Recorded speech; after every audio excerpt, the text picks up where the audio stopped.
Et on va accueillir maintenant, je vais laisser la parole à Christian Marioni du CPT pour cette conférence sur le principe cosmologique.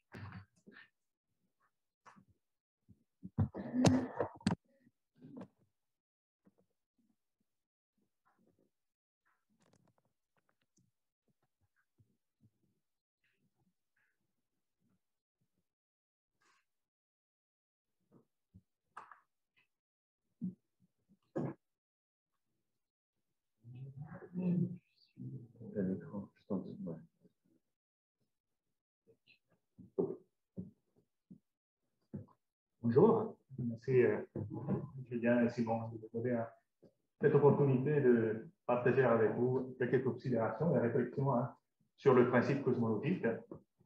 Je le ferai en abordant tout d'abord le développement historique de cette notion, tout en présentant son contenu physique et ses implications épistémiques. Je le ferai quand même d'une façon très biaisée, partielle, avec une sensibilité qui est celle d'un physicien et pas d'un philosophe, et peut-être avec aussi des inflexions qui tendent au biais, aux préjugés, parce que je suis un chercheur qui s'occupe de la vérifiabilité de ce principe. Donc, je crois que je ne dois pas vous convaincre que la cosmologie est une science aux nombreuses atypicités, singularités. Voici d'ailleurs la définition que je donne du métier à mes étudiants. La typicité sur laquelle je veux porter mon regard, c'est le fait qu'en tant que physicien, on aimerait tout le temps avoir quoi faire avec des systèmes qui sont isolés et limités. L'univers, par contre, est loin d'être dans une forme d'équilibre. Et cela implique que des concepts habituels de la physique, c'est-à-dire qu'on aime considérer des systèmes qui sont en conditions de température uniforme, d'énergie constante, on utilise des intégrales de mouvement, des solutions stationnaires. Eh bien, cela, on ne peut pas les utiliser pour simplifier le traitement mathématique d'un problème ou pour comprendre la nature du phénomène. Et au fait, on doit en cosmologie remplacer ce qui sont des hypothèses physiques préalables avec un principe géométrique, celui selon lequel la courbure de l'espace cosmique est constante. Or, cela est une différence de taille. Ce n'est pas seulement qu'on met en contraposition une méthodologie physique et une méthodologie géométrique.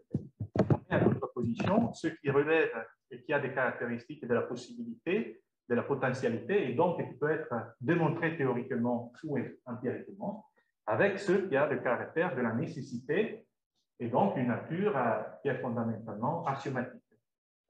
Alors, essayons de voir qu'est-ce que c'est cette hypothèse de la courbure de l'espace constante.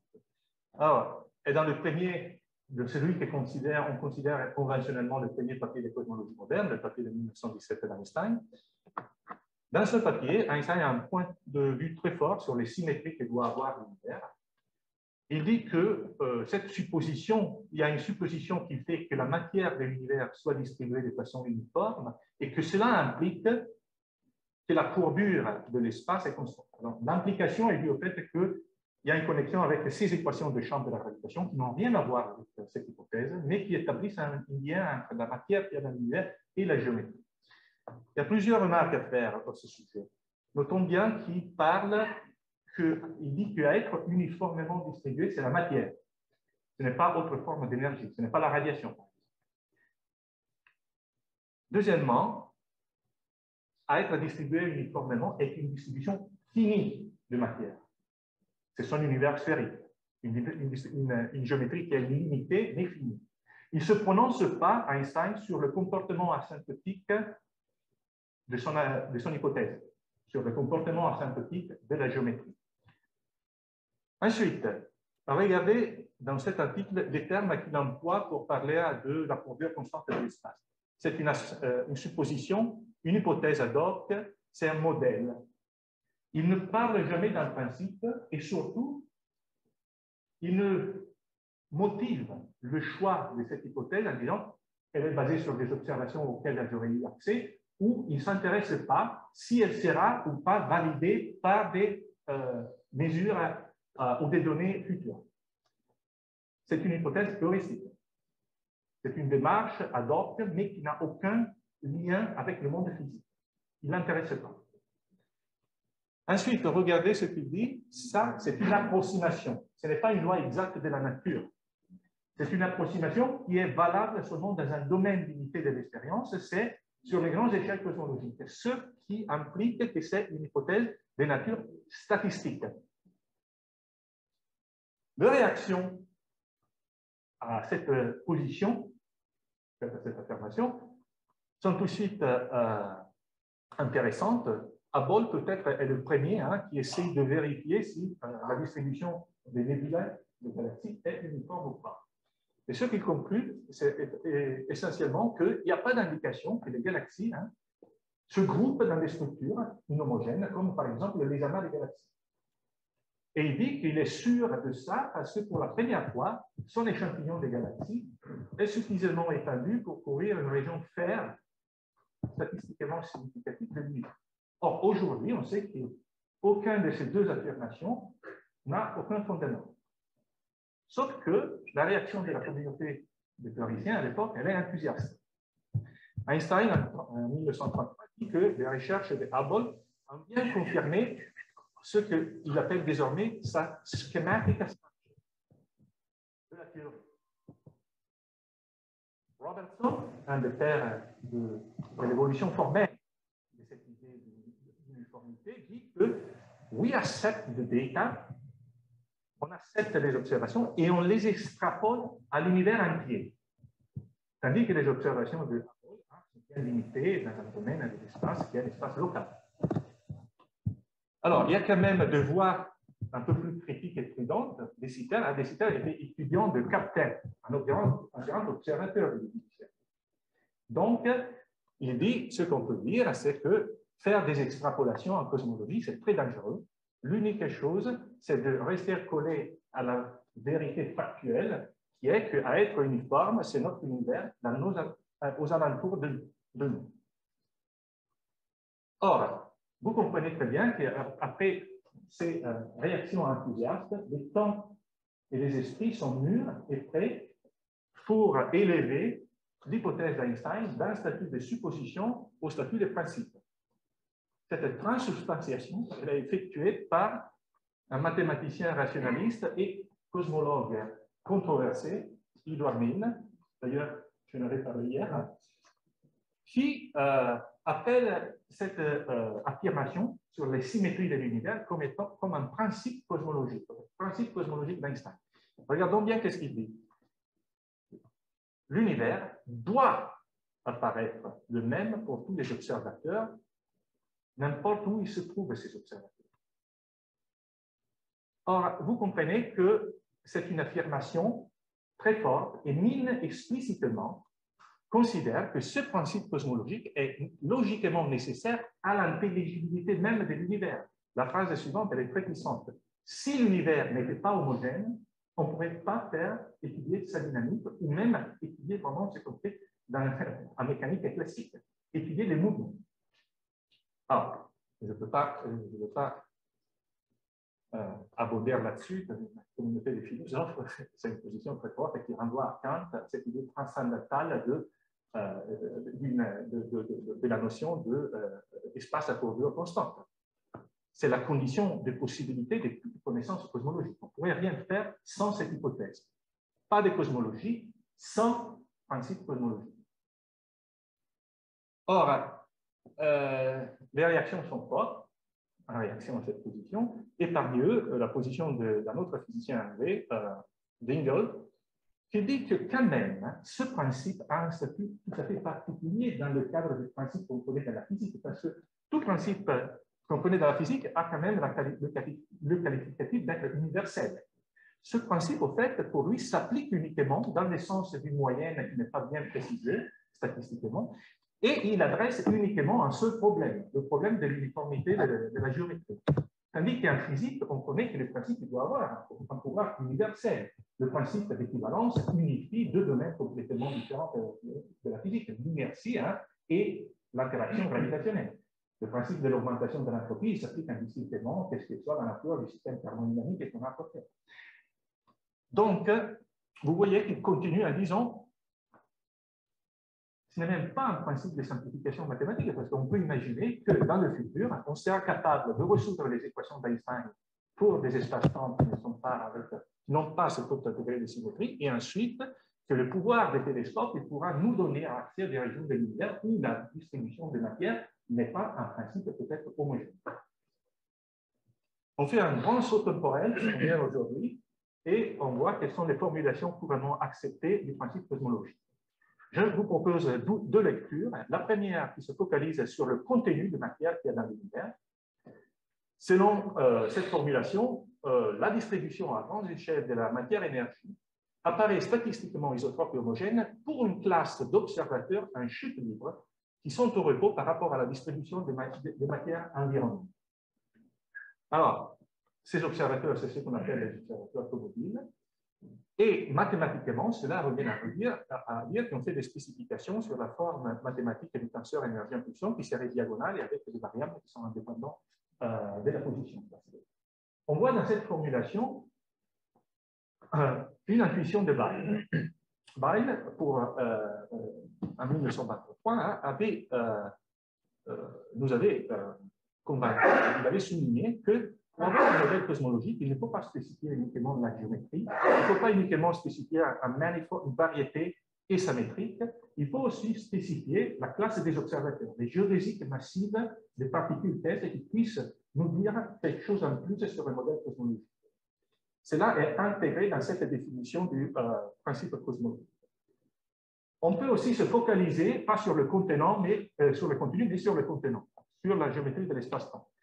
Et dans cette formulation plus mathématique, on dirait que les hypersurfaces à temps constant cosmiques sont des sous-espaces maximalement symétriques de l'ensemble de l'espace-temps, c'est-à-dire l'espace à 6 isométries, 3 isométries de translation, qu'on appelle ça de façon en argot homogénéité, et 3 symétries de rotation, qu'on appelle isotropie. Dans la suite, quand je parlerai de l'uniformité, ce sera isotropie plus homogénéité.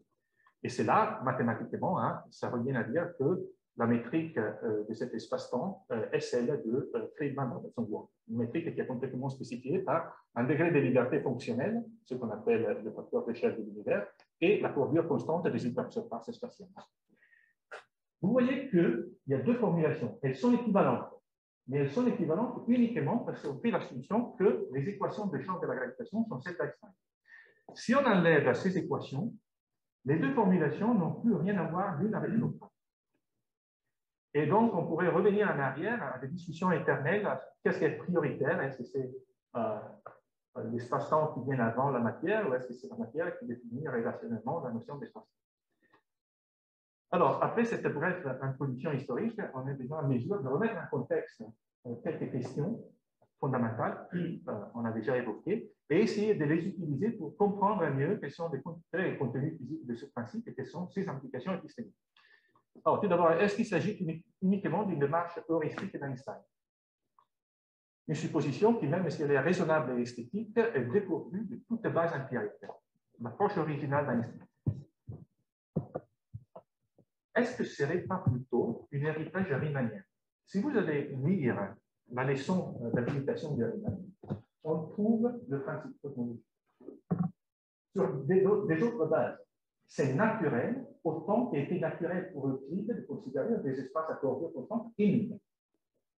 Il dit que le manifold, dans cet ouvrage qui est le début de la géométrie différentielle, les variétés sont complètement déterminées par la courbure constante. Et courbure constante, ça veut dire que le manifold apparaît le même dans toutes les directions et pour tous les observateurs, dans un langage un peu moderne. Est-ce que c'est une commodité mathématique? Une commodité mathématique, c'est un peu limitatif, parce que ça voudrait dire que l'épistémologie l'emporte sur l'ontologie en prescrivant à la nature ce qui nous convient le mieux sur le plan technique. C'est-à-dire que c'est nos limitations technologiques et en fonction de nos limitations technologiques qu'on impose à la nature de certains statuts ontologiques. Est-ce que c'est une condition initiale de l'univers? Vous savez qu'en mathématiques, on a des équations différentielles. La partie qui revient aux mathématiciens, c'est de résoudre les équations différentielles. La partie qui revient à Dieu, c'est de mettre les conditions initiales. Parfois, on n'a pas des manips ou des expériences qui nous puissent se permettre de fixer ces conditions. La cosmologie, c'est le cas emblématique. Elle se sert à accepter comme une condition mathématique qu'on appelle condition initiale. Ou plutôt, comme on énumérait en tant que physicien, c'est un aperçu profond de la nature de l'univers et que donc il mérite d'être déduit et justifié en termes d'une théorie plus fondamentale ou d'un modèle plus général. Ça, c'est sur les pistes de lecture que j'essaie de développer. Alors, tout d'abord, qu'est-ce que ça veut dire isotropie? Pour être technique, l'isotropie, ça veut dire qu'il y a une symétrie autour d'un point. Donc, c'est un univers sphérique. Donc, n'importe dans quelle direction on regarde dans l'univers, on doit voir la même chose. Au moins, au niveau statistique. Cela, ça revient à dire que les lois de l'univers ne dépendent pas de la direction dans laquelle on va les appliquer. Et surtout qu'on doit avoir une distribution de matière ou d'énergie qui doit être isotrope. Là, vous avez la première carte des températures du fond du flux cosmologique qui a été produite par le satellite COBE. Hein. C'est clair que si on regarde dans cette direction de l'univers ou dans cette direction, on voit une microstructure complètement différente. Le problème étant que l'amplitude de ces fluctuations, elle est marginale, très petite. Elles sont essentielles pour notre compréhension du modèle, mais elles sont inessentielles au sens de ne violent pas notre principe cosmologique, surtout la partie qui s'appelle isotropie. La map a été raffinée. Aujourd'hui, il y a eu plusieurs missions satellitaires qui ont amélioré notre compréhension de cette notion d'isotropie. Ce que je veux éviter, c'est que vous ayez l'impression que l'isotropie s'applique uniquement désormais au champ des radiations. On a aussi des évidences que l'isotropie s'applique au champ des matières. Par exemple, là, vous avez une distribution de sources qu'on appelle les radiogalaxies, les galaxies très, très éloignées de l'univers. Et vous voyez dans ces images hein, que n'importe quel zoom qu'on puisse prendre, la distribution de ces sources est apparemment isotropique. On se pose la question désormais de comprendre si l'isotropie du fond du flux cosmologique dans des contenants de l'univers implique directement l'isotropie de l'espace. Est-ce que ce passage est légitime ou pas? Eh bien, il semblerait évident que le fond du flux cosmologique et son isotropie impliquent une isotropie de l'espace. En fait, à ma connaissance, cela n'est pas le cas. Et au fait, la raison est que nous devons toujours considérer le comportement d'une confluence des géodésiques massives, timeline, pour se prononcer sur le comportement de la géométrie de l'espace. Ça revient au principe de Weyl, ce qu'on appelle le principe de Weyl ou intuition de Weyl. Passons à l'homogénéité. Homogénéité, ça veut dire que statistiquement, l'univers a une invariance par translation. Tous les points sont équivalents dans la description de l'univers. L'univers n'est pas un fluide continu, homogène, mais statistiquement, ça veut dire que à l'intérieur de n'importe quelle région d'une taille suffisamment grande, les anisotropies, les fluctuations, sont les mêmes dans n'importe quelle région de l'univers on place notre point. Donc, c'est une affirmation sur l'homogénéité des inhomogénéités. Cela est-il vérifié? L'histoire, l'utile historique qui a été utilisé pour sonder et vérifier cette question était la fonction de corrélation à deux points. Hein.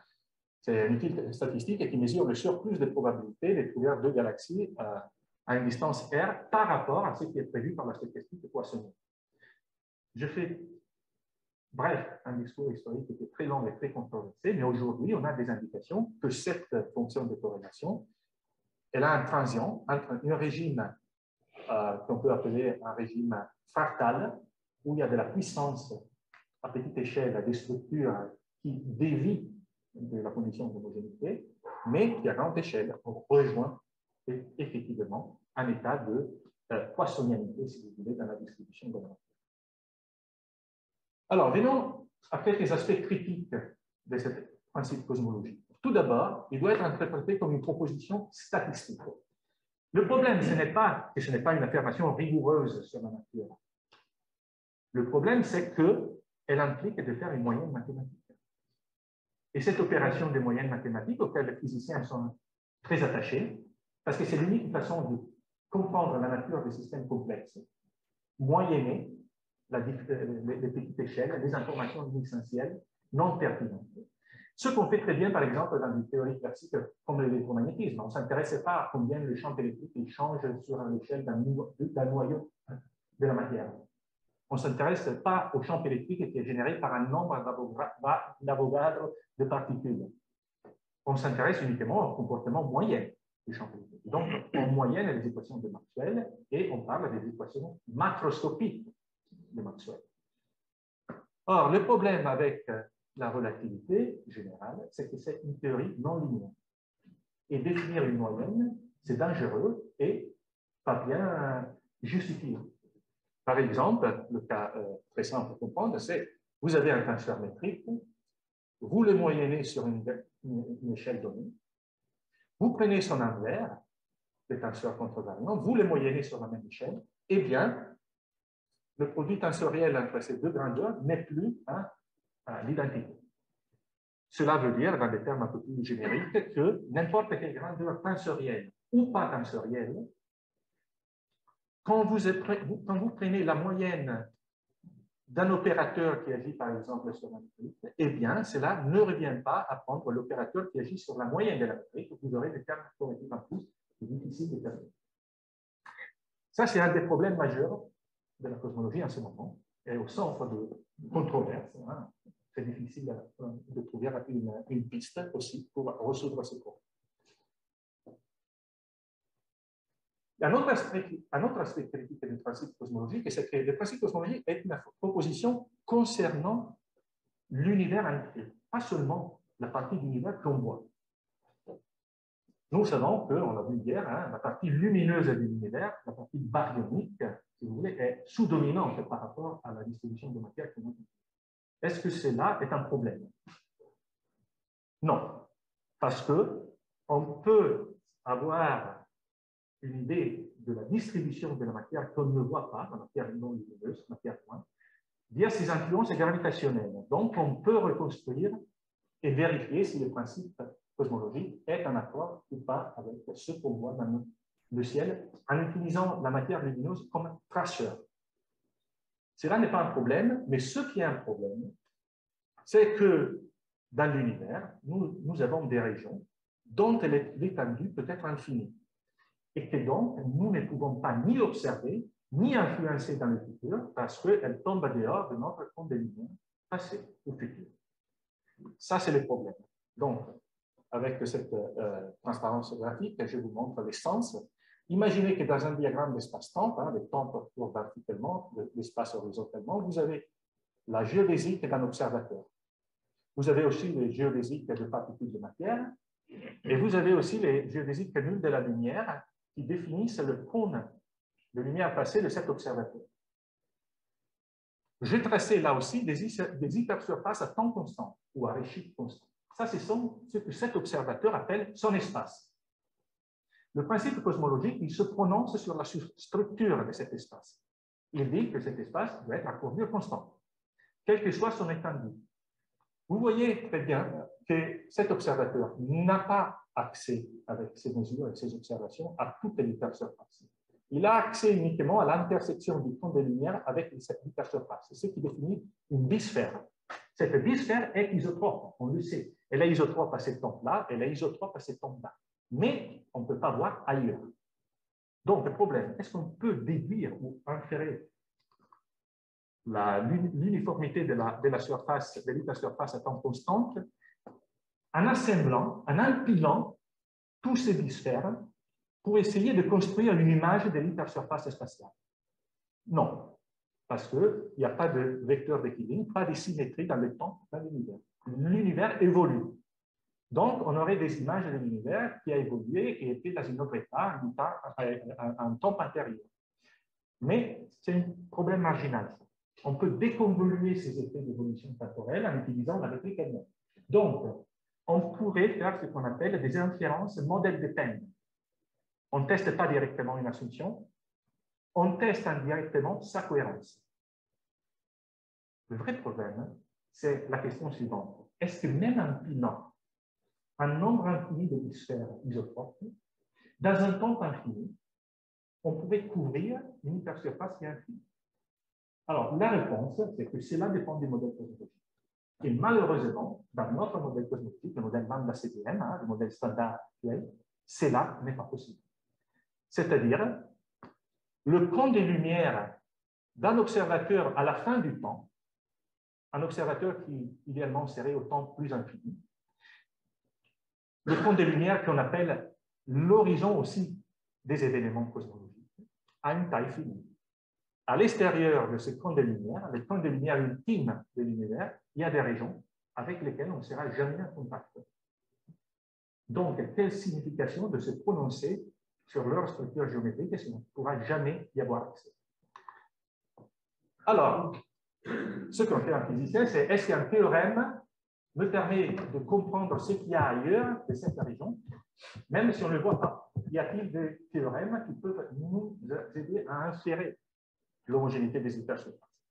En fait, ce qu'on peut faire, c'est de dire qu'on couple à la notion d'isotropie du fond magnétique cosmologique un autre principe, le principe copernicien.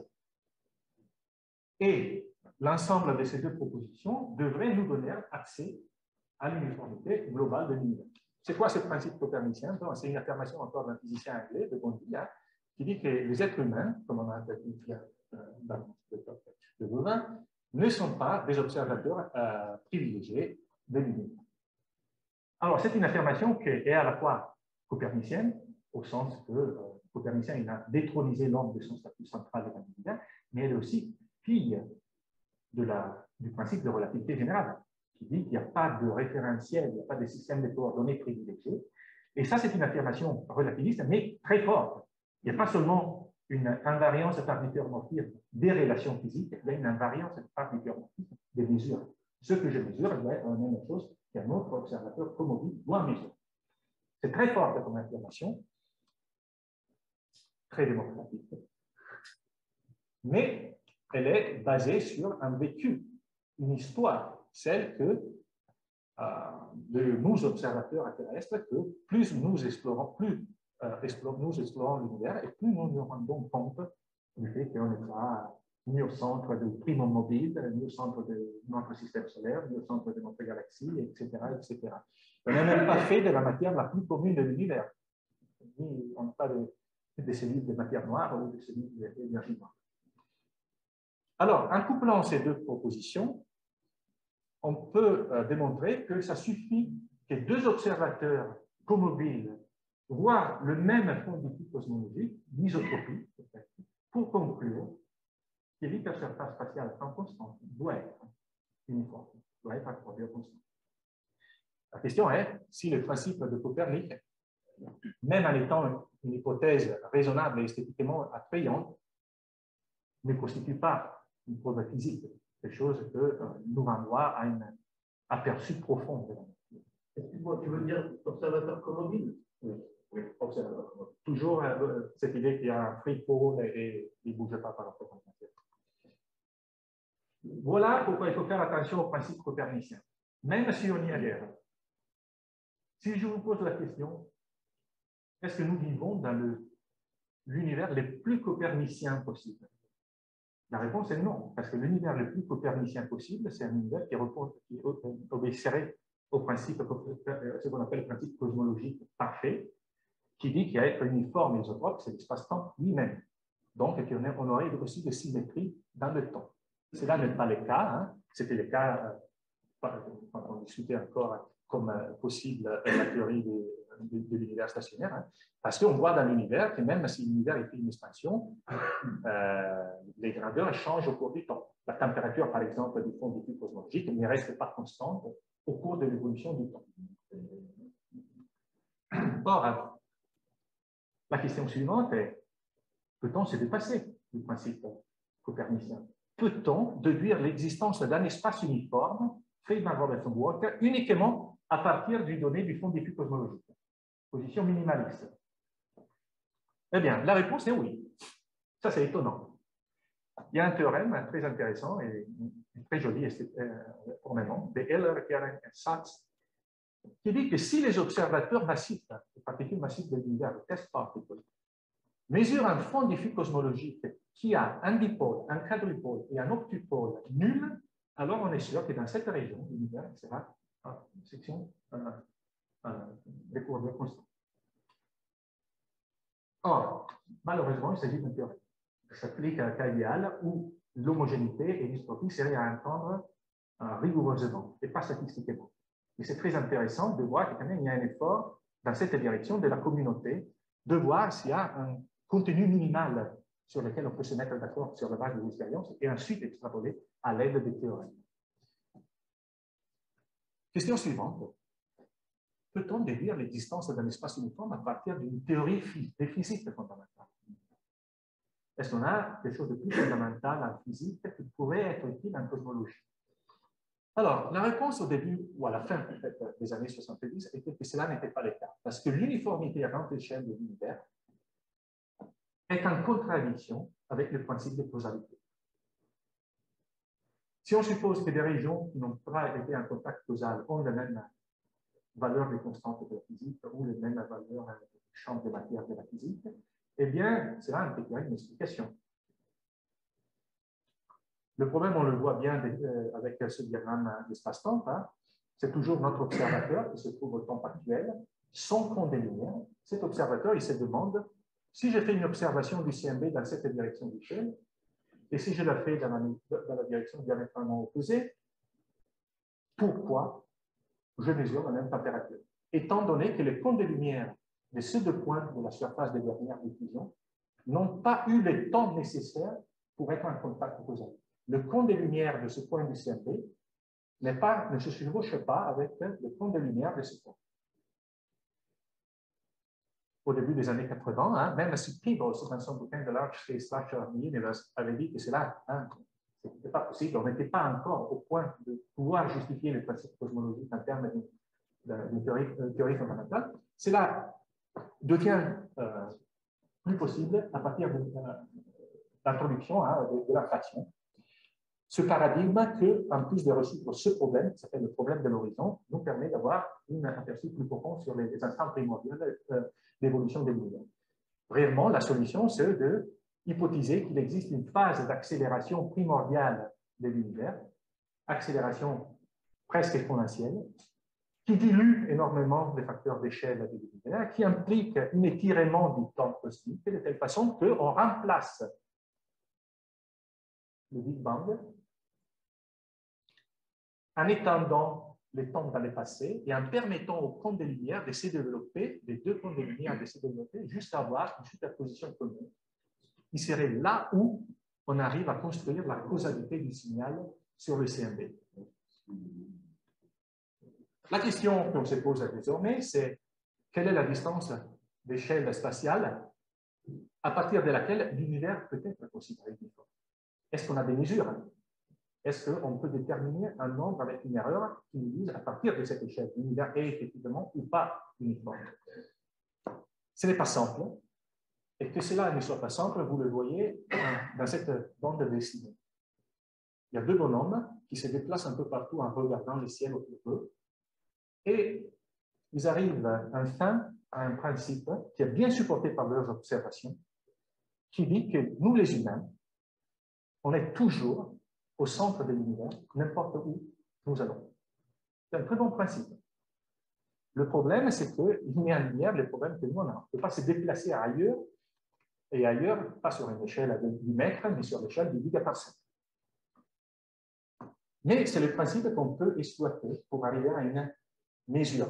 C'est-à-dire, est-ce que si je prends des sphères dans l'univers, un observateur qui se trouve au centre de cette sphère voit la distribution autour de lui isotropique, et cet observateur-là voit autour de lui une distribution isotropique, le même pour cet observateur, à l'intérieur de la sphère que j'ai placée, où je change la taille de la sphère jusqu'au moment que j'arrive à une taille idéale où cet observateur voit l'univers isotropique n'importe où cet observateur est placé.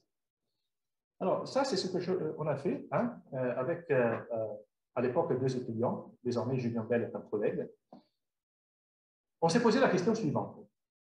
Imaginez qu'il y a une galaxie. Nous, on est l'observateur terrestre et considérez n'importe quelle galaxie A dans l'univers. Et demandez-vous, est-ce qu'on peut calculer l'angle formé par deux géodésiques nuls, c'est-à-dire par les rayons de lumière envoyés par n'importe quelle autre galaxie de l'univers sur cette galaxie? Théoriquement, on aboutit sur cette formule qui nous donne le sinus carré de cet angle en fonction de la courbure de l'univers et de sa structure géométrique. Ce qu'on sait, c'est que si l'univers est effectivement isotrope autour de tous les points mobiles, alors la valeur moyenne de cet observable devrait être égale à 2 tiers.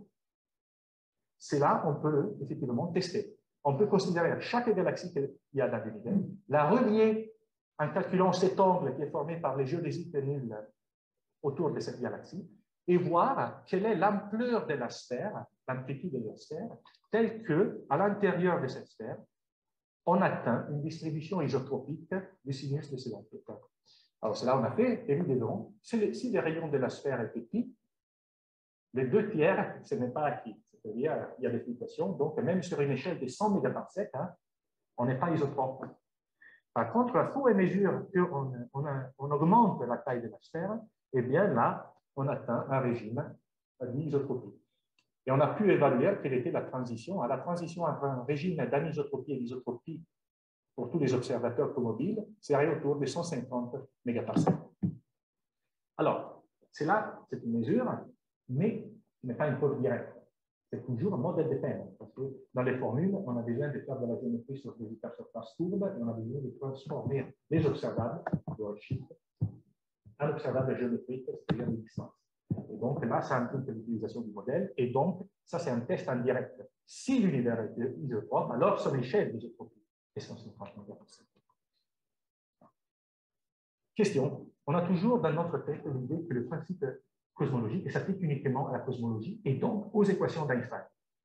Si on le découple, quel serait le pouvoir, je ne voudrais pas me tromper sur le thème, le pouvoir ou le contenu prédictif du principe cosmologique? C'est-à-dire, peut-on faire des prédictions en utilisant le principe cosmologique sans passer par des modèles cosmologiques? Alors, tout d'abord, on peut dire que si l'univers a des hypersurfaces courbure constante, c'est clair que les observateurs mobiles ont un temps propre qui est universel. Ils sont synchronisés, ils resteront synchronisés tout au cours de l'histoire de l'univers. Ensuite, on peut dire que si le principe cosmologique est valable, et on s'aperçoit qu'il y a des inhomogénéités, des tailles finies dans l'univers, cela implique que l'univers a une âge fini. Je le montre graphiquement, ça c'est une simulation, la Millennium Simulation. Ça c'est la taille typique d'une région de la simulation. On part d'un état de l'univers homogène, on le fait évoluer. Vous voyez que les conditions initiales, les fluctuations initiales évoluent à l'amplitude jusqu'à aujourd'hui. Par référence, je vous mets la taille de 150 mégaparsecs, c'est-à-dire vous devez imaginer que dans cette distribution de matière noire simulée, la taille de l'isotropie, c'est la taille d'une sphère qui aurait cette longueur comme un rayon. Donc, vous voyez que la gravitation n'a pas eu assez de temps pour construire des structures qui ont une taille grande, par exemple, comme l'horizon. On est bien à l'intérieur de la taille de l'horizon et il y a une taille limite aux inhomogénéités. Grosso modo, on ne voit pas des structures plus grandes que les superamas des galaxies. Il n'y a pas de clustering de superamas des galaxies. Là, on n'a pas utilisé, même si graphiquement j'ai utilisé une simulation, un modèle cosmologique, et ça, c'est un contenu prédictif uniquement au principe cosmologique. Je parlais des mesures. Le problème, c'est que c'est des mesures préliminaires. On n'a pas encore des échantillons qui arrivent à l'horizon, qui sont de la taille de l'horizon. Ils seront bientôt disponibles par la manip, donc Sylvain a parlé hier, Euclide, mais aujourd'hui, on est encore limité par la taille de notre échantillon de l'équipe.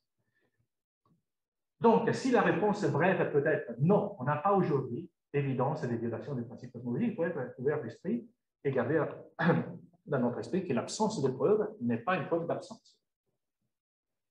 Et effectivement, je considère que le rejet de l'hypothèse nulle, l'hypothèse que le principe cosmologique est valable, doit être une des priorités de la science future et qui sera d'ailleurs à la portée des sondages futurs. D'ailleurs, déjà Einstein, dans son bouquin Cosmology and Gravitation and Cosmology, disait que si les données ne s'accordent pas à nos modèles théoriques, on pourrait, par exemple, conclure que le principe cosmologique ne s'applique pas, qui est faux, et rien ne pourrait être plus intéressant. Même si on n'a pas d'évidence, il y a quand même des curiosités. C'est-à-dire quelque chose qui n'a pas une signification statistique probante, mais quand même, ça reste dans les esprits des chercheurs. dans ce diagramme d'espace et de temps, ça c'est l'axe de Réchit, mais vous pouvez considérer que c'est aussi un axe de temps, vous avez ce que est appelé le grand mur de Sloan. Sloan étant les sondages, les relevés des galaxies qu'il a détectés. Cette inhomogénéité, elle fait la taille du sondage, et en fait, elle fait la taille des 500 mégaparsecs. En fait, c'est un clustering des superamas des galaxies. Il y en a à peu près 3 là-dedans. Or, si on se demande, à partir de ce qu'on connaît de la cosmologie moderne, des conditions initiales, de l'amplitude du spectre de puissance qui est aujourd'hui, qui nous est donnée par l'analyse du point de vue cosmologique, quelle est la probabilité de cette structure? Eh bien, la probabilité dans cet échantillon, dans le volume dans lequel elle a été trouvée, est très petite, très faible. Par contre, si on considère un volume qui fait la taille de l'horizon, eh bien, alors une structure comme ça est encore acceptable. Il n'y a pas d'anomalie. Par contre, vous voyez que c'est dans le futur, on va trouver qu'il y en a 2 ou 3 de ces structures, alors là, on pourrait être sur le point de dire qu'une affirmation extraordinaire a reçu une preuve peut-être extraordinaire. Mais ce n'est pas le cas aujourd'hui. Puisqu'on est des physiciens, on doit anticiper les temps, et donc on doit se pencher sur les possibilités qu'il y ait de la vie au-delà du principe cosmologique. Est-ce qu'on a des possibilités de sonder au-delà du modèle Feynman-Robertson-Walker, de la métrique de Feynman-Robertson? Alors ça, c'est très compliqué parce que je sais qu'est-ce que c'est un éléphant, je ne sais pas qu'est-ce que c'est un non-éléphant. Donc, heureusement, il y a des classes de modèles d'espace-temps qui ont un nombre de symétries réduites. Par exemple, les modèles de Lemaitre-Tornambund, qui sont des modèles isotropes mais inhomogènes, ou des modèles de Bianchi, qui sont au contraire homogènes et anisotropes, qui ont la possibilité d'expliquer, un pouvoir explicatif, d'expliquer par exemple ce qu'aujourd'hui on interprète comme étant dark energy, comme étant l'énergie noire, la source de l'expansion accélérée de l'univers, en termes d'inhomogénéité. Ce serait la distribution inhomogène des matières qui pourrait générer ce type de phénomène. Alors, le problème, c'est que sociologiquement, si vous présentez à un étudiant 2 possibilités de thèse, et vous dites, il y a un gros problème en cosmologie. Il y a le problème de savoir quelle est la cause physique de l'accélération. Il y a 2 méthodes. Ou on modifie, ou on hack les équations de champ d'Einstein, ou on modifie les principes cosmologiques. Et vous associez, là, pas un pari, mais une possibilité de carrière. Vous allez choisir, et vous allez pondérer ça par le nombre de papiers qui sont publiés en littérature, modifier les équations de champ d'Einstein. Parce que la modification des équations de champ d'Einstein a une histoire. Einstein lui-même, il a modifié ces équations, tandis que modifier le principe cosmologique, ça devient plus difficile, et ça, c'est la mesure de l'électricité. C'est vraiment enraciné dans notre façon de concevoir l'espace électrique. Donc, je conclue avec une considération qui est la suivante. La cosmologie moderne a-t-elle besoin du principe cosmologique en tant que principe? Le problème étant que le principe est toujours considéré comme quelque chose de supérieur au modèle relativiste, mais les modèles relativistes ont un pouvoir de prédiction. Et la notion des modèles est quelque chose qui peut être amélioré. On peut changer les hypothèses sur lesquelles ils sont basés, on peut changer les paramètres, ou on pourrait aussi essayer de l'expliquer à l'intérieur d'une théorie plus fondamentale. Alors, la tendance actuelle, c'est celle qui est résumée par cette devise, moins de principes, plus de modèles viables. Et un exemple concret, c'est que si vous prenez des modèles viables d'inflation aujourd'hui, ce qui sont dit des modèles roulement, eh bien, ces modèles produisent des solutions génériques. Ils n'ont pas besoin de fine-tuning, de fixer les conditions initiales pour produire des solutions qui restent proches des solutions uniformes à la métrique de Feynman-Robertson-Walker sur des échelles spatiales très grandes, bien au-delà de l'horizon, bien définies. Donc, techniquement, ces modèles ne satisfont pas littéralement les principes cosmologiques, mais ils ont un pouvoir prédictif qui est indécernable.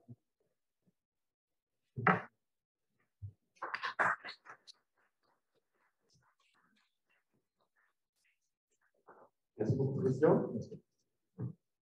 On va prendre des questions.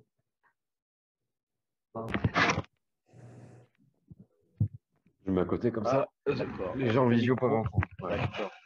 Oui, j'avais une première remarque à propos de l'inflation, c'est que l'inflation ne rend pas homogène. Elle ne fait que changer l'échelle de l'homogénéité. C'est-à-dire que si, après un modèle d'inflation, l'espace apparaît homogène, à l'échelle, mettons, de 100 ou 200 mégaparsecs, c'est qu'il l'était avant à l'échelle qui est 10 puissance 10 fois plus petite.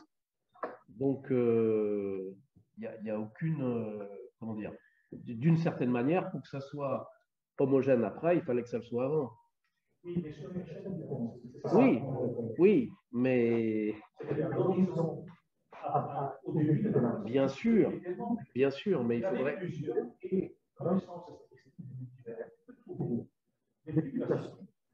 À l'intérieur de l'horizon, avant effectivement, le champ de pensée, disons, aujourd'hui, il soit 2 fois plus large que l'échelle de l'horizon, c'est l'homogénéité, parce que tout ça, il ne pourra pas faire l'argument. Oui, et donc, ce que je veux dire, c'est que les hypothèses qu'il faut faire sur l'état initial de l'inflation sont aussi fortes que de supposer. Pardon? Mais non. On n'en impose pas. Pardon? On n'en impose pas. On dit qu'il y aura des situations partout. Oui, c'est ça, mais c'est une condition très forte. Oui. Bon, d'accord, on peut continuer à en discuter, mais je crois que pour que l'inflation se produise aussi, il faut aussi une homogénéité au départ. C'est-à-dire que quand tu as des modèles qui sont non homogènes au départ, c'est-à-dire qui ne vérifient pas le principe cosmologique assez fortement, l'inflation ne se produit pas. Oui, c'est ça. Donc, ce que je veux dire, c'est que pour que l'inflation se produise, il faut que le principe cosmologique soit déjà vérifié avant.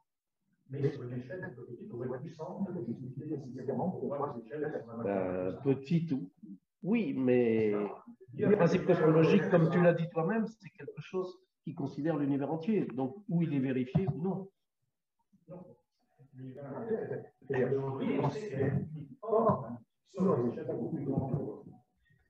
Non, on ne sait pas, on suppose. Ouais.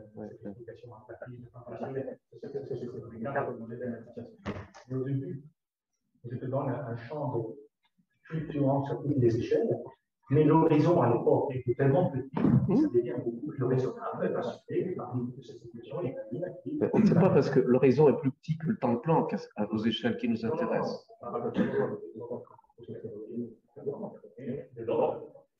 Bon, enfin, ça, c'est bon. On est en train de faire une discussion qui représente des dizaines et des dizaines d'articles, mais je pense qu'il y a quand même une grande partie de la communauté qui conteste le fait que l'inflation donne un univers homogène, quoi. Donc, en tout cas, que l'inflation entraîne le principe cosmologique à des échelles, disons, de l'ordre de l'horizon, enfin de celle à laquelle on suppose qu'il peut y avoir l'homogénéité, c'est-à-dire un peu inférieure aux limites de notre univers observable. Mais j'avais une deuxième remarque qui a trait à ce que tu disais à la fin, et même ce qui est encore écrit là, c'est-à-dire aujourd'hui, on a ce qui est appelé une tension sur la constante de Hubble elle-même, et la constante de Hubble elle-même, c'est quelque chose qui n'a un sens que dans un modèle qui obéit au principe cosmologique. C'est-à-dire, si on veut définir un taux d'expansion de manière rigoureuse, ce taux d'expansion, il intervient dans la relation V égale H rho D, et cette relation n'est rigoureusement vérifiée par aucune galaxie individuellement, d'une part parce qu'il y a des vitesses propres, et d'autre part parce que les galaxies sont peut-être dans une zone un peu plus dense, un peu moins dense, où il y a des flux qui font... Donc, c'est une relation qui est valable d'une certaine manière en moyenne, et comme tu l'as dit, les notions de moyenne sont très, très difficiles à justifier, même pour des quantités scalaires, mais c'est encore pire pour des quantités tensorielles, on ne sait pas. Bon. Et donc, il y a une idée qui traîne, qui n'est toujours pas résolue, qui est de dire peut-être que ce qu'on appelle l'accélération de l'univers, c'est un artefact dû au fait qu'on fait mal les moyennes des tenseurs. Et je trouve ça assez surprenant que depuis les dizaines d'années que cette idée a été émise, on n'a toujours pas la réponse. C'est-à-dire, on ne sait toujours pas si il y a vraiment une accélération de l'expansion ou si c'est une illusion due au fait qu'on fait une mauvaise moyenne. Et je crois que le problème est la même chose pour la constante cosmologique. Et si on est dans un univers qui n'obéit pas rigoureusement aux principes cosmologiques, parce qu'il y a des grands vides et il y a des amas de super-amas, comme tu dis, et parce qu'il y a aussi des grands flux comme j'arrive même à prononcer l'Anakia, eh bien, ça veut dire que pour chaque observateur, il y a une constante une constante de volumètre effective différente. Et je pense il y a de bonnes chances qu'on soit dans ce cas-là. Ça n'est pas encore démontré, il y a des discussions à ce propos-là. Et ça veut dire qu'on a atteint la limite où l'approximation de notre univers réel, un peu inhomogène par le principe cosmologique, commence à donner ses limites. Il est bien évident que l'univers réel, c'est une perturbation d'un univers qui obéirait au principe cosmologique, mais l'idée d'appliquer à l'étude de ces perturbations les valeurs moyennes du premier ordre, peut-être qu'on a atteint la précision où cette approximation ne fonctionne plus. Et un peu.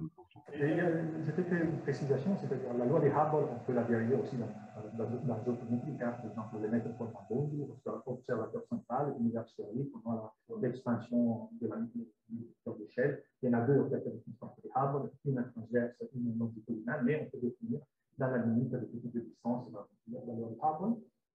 Ça reste vrai que la solution observationnelle, ce sera quand notre émission nous donne accès à l'échelle de l'horizon. C'est-à-dire, j'ai vécu, quand j'étais très jeune, un environnement où il y avait une espèce de problème du fine-tuning qui n'était pas celui de la constante cosmologique, mais c'était le fine-tuning du clustering. La question étant la suivante. Puisque dans la nature, on trouve que les quarks, les atomes, toute structure, jusqu'à l'échelle des galaxies, fait des groupements. Et qu'on s'aperçoit que l'échelle dernière de groupement, c'est celle de 150-200 mégaparsecs, qui est très proche à l'échelle ultime qu'on peut voir. On se pose pourquoi elle est aussi proche de l'horizon?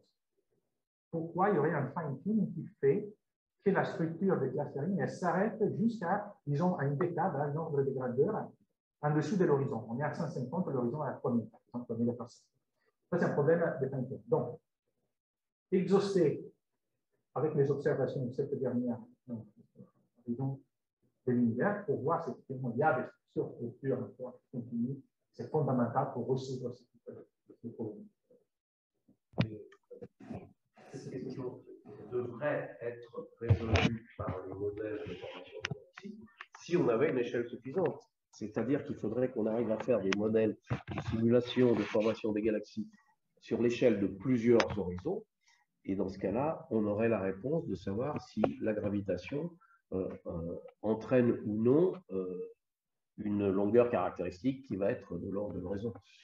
Mais ça, on a... La question qu'on a aujourd'hui qui va très bien là-dessus. Ça répond au on va faire un sur deux. Thomas Schucker a demandé la parole en visio. La parole est à vous.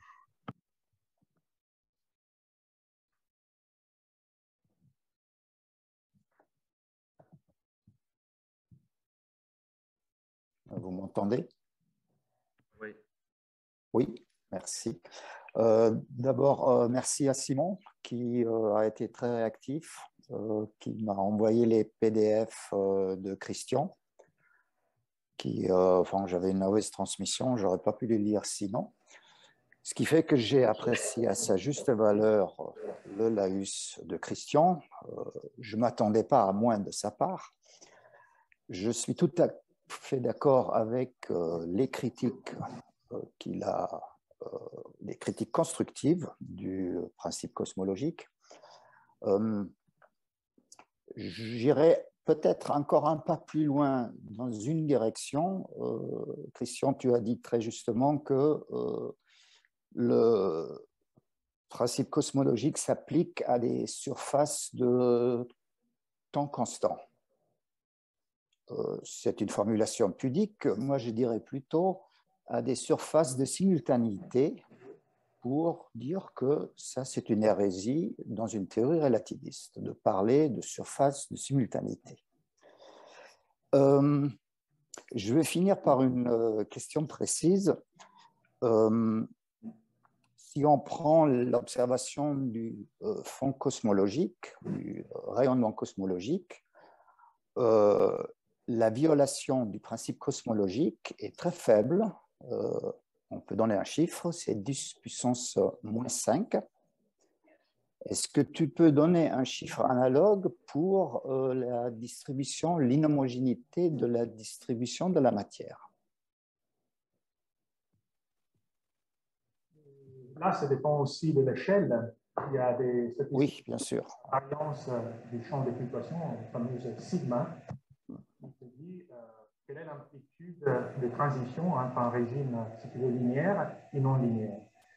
Donc, c'est à peu près les 10 mégaparsecs. Et donc, on considère qu'il n'y a pas de problème de moyenne, comme on disait avant, on est dans des échelles linéaires, parce que ces problèmes de moyenne, ils arrivent uniquement dans des régimes fortement non linéaires. Donc, si on peut considérer que ça, c'est une mesure de l'inhomogénéité, on peut dire qu'aujourd'hui, sur l'échelle de 8 mégaparsecs, sigma veut à peu près 0,8, disons comme ça. Donc, on est encore loin du principe qu'il soit zéro, c'est-à-dire la valeur hypothétique du principe cosmologique. Mais dès qu'on augmente à l'échelle, et on arrive à l'échelle de 200 à 300 parsecs, cette valeur est vraiment proche des zéros, donc dans les barres d'erreur de mesure actuelle. Merci. Merci. On va laisser la parole à Gauvin. Oui, merci beaucoup, parce que comme je te disais juste avant, ça fait longtemps que j'attendais un exposé aussi clair et détaillé sur le statut épistémique du principe cosmologique. Et notamment, ce qui m'a beaucoup intéressé, c'est quand tu as dit le principe copernicien, il nous paraît raisonnable, mais c'est pas pour autant qu'il est correct, et que si jamais on vivait vraiment dans l'univers le plus copernicien possible, ce serait celui de la théorie de l'état stationnaire. Et ce qui est intéressant, c'est que la manière dont Bondy et Gold, pas Hoyle, mais Bondy et Gold justifient leur principe cosmologique parfait, c'est un peu comme Milne quand il justifie le principe cosmologique, c'est de dire, sans ce principe-là, on ne pourrait pas extrapoler les résultats qu'on a dans nos laboratoires et nos lois à l'univers et à différentes périodes. Donc, on n'aurait aucune manière de parler de l'univers dans le passé ou dans le futur. Mais puisque nous ne vivons pas dans cet univers le plus copernicien possible, est-ce que ça veut dire, est-ce que tu dirais que, d'une certaine manière, cette manière de justifier le principe copernicien est réfutée, quoi, ne fonctionne pas, on ne devrait pas y faire appel? Ah bon. De mixed par rapport à ça, parce que parfois, oui, on voudrait s'en passer de ce principe copernicien pour arriver à des justifications vraiment physiques, non rien de métaphysique. De l'autre côté, c'est vraiment une tamis, ce principe copernicien. Un tamis qui nous aide, quand on est en doute, à savoir si quelque chose est comme on le voit, parce que nous, on est des observateurs privilégiés sur, non, par exemple, Copernic, justement, si tu vois des épicycles dans le ciel, ou tu dis que ça, c'est la structure des orbites, ou tu dis non, mais nous, on n'est pas des observateurs spéciaux, on n'est pas l'observateur qui est sur la Terre, qui bouge et donc il faut voir ça. L'orbite est unique parce que nous, pas l'observateur privilégié. D'ailleurs, hier, par exemple, dans ton magnifique présentation sur le réalisme, tu as dit que on ne peut pas considérer la cosmologie comme une science empirique au sens où le cosmologue fait des expériences, parce qu'il ne manipule pas. Attention au terme, manipuler, c'est le même. Je me demande, est-ce que les physiciens n'ont pas encore fait le deuil du principe anthropocentrique? C'est-à-dire qu'il existe uniquement ce qu'on peut manipuler. Les extraterrestres, ils n'ont peut-être pas les mêmes, mais ils ont des pieds, ils pédiculent, ou ils font autre chose. Mais ça nous aide, je pense, en tant que cosmologue, à se débarrasser de ce préjugé des physiciens que est fortement anthropocentrique. Donc, je dirais que c'est utile, c'est un crédit. On ne peut pas les prendre comme c'est une idée, c'est quelque chose qui nous guide, mais on ne peut pas les prendre comme structurant ou accélératif.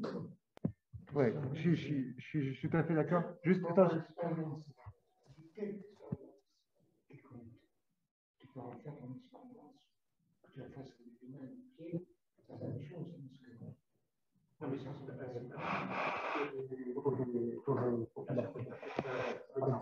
Imaginez que dans l'univers, il y a des phénomènes qui s'appellent des synergies. Il y a des photons du CMB qui interagissent avec un amas de galaxies. Et là, c'est une expérience. Il y a quelque chose de causal, dans le sens de réalisme, il y a quelque chose qui modifie l'état d'un système. Ça, ce n'est pas la modification peut-être par un observateur, mais c'est un phénomène où quelque chose modifie quelque chose d'autre. Et pourquoi on devrait être nous uniquement à être la cause? Mais il y en a beaucoup de ces causes et tu peux, dans la limite, en aider parce qu'il y aura des amas où ce côté ne se produit pas, des amas où se produit. Donc, tu fais statistiquement ce qu'un seul observateur devrait faire dans le temps. Tandis que là, tu dois en même temps dans des emplois de temps. Je crois que c'est une vision vieille, celle de dire que la cosmologie n'est pas une science expérimentale, qui vient du fait que la physique n'a pas encore fait les théories du principe anthropique. C'est exactement ça. On prend une dernière question, intervention, et après on va faire. Je vais faire juste une remarque un peu historique, c'est-à-dire que quand tu as dit qu'il y avait l'origine riemannienne, ce principe, il n'empêche que je veux dire, c'est une sorte de paradoxe. À la fin de la dissertation, Riemann se refuse à toute extrapolation physique dans l'infiniment grand. Donc en fait, ce qui est un peu paradoxal, c'est que cette origine du principe cosmologique se trouve dans un texte qui refuse tout principe cosmologique. Et donc, il a fallu attendre 50 ans pour que le riemannisme, je veux dire, puisse être injecté dans la relativité générale. Donc, c'est quelque chose qui est un peu... D'ailleurs, moi, je m'étais étudié parce que, si j'ai bien compris, il y avait dans la commission d'habilitation des positions très critiques vis-à-vis de ça. Et donc, il a choisi même de se auto-censurer sur le mot. Il a fait sortir une idée géniale avec des limitations à la fois lexicales. Merci pour ces questions. On peut remercier une nouvelle fois Christian.